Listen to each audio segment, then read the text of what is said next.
Hello there, my name is Peter Thompson, and over the last 40 odd years of teaching people to play golf of all standards, I've developed what I call top tips, and there are a few ideas that if you can manage to achieve these ideas, these top tips, then you will improve your golf.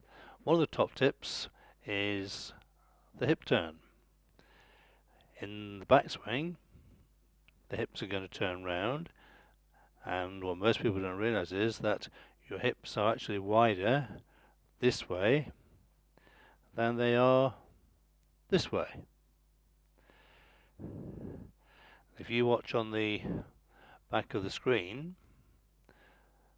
there's a small gap between my right hip and the white line, and if I turn my hips round correctly, then the gap actually gets bigger. So the gap increases because of the shape of your hips. So the top tip really is realize that your hips are not round. If they were round, then the gap between the line and the hip would stay the same, but because they're not round, they're wider this way than this way, as you turn there'll be a gap appearing.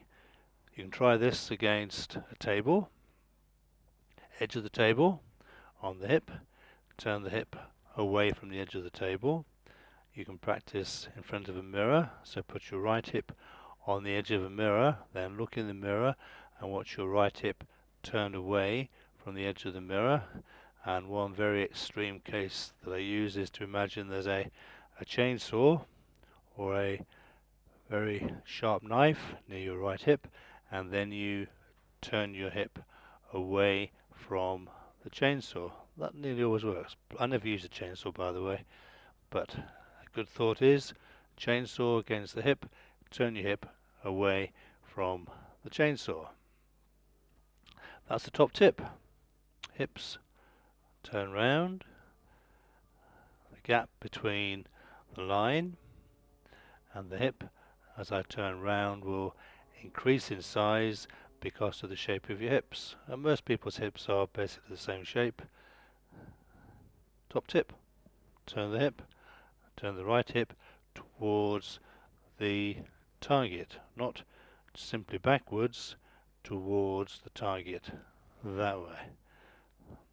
Thank you for listening. Thank you very much.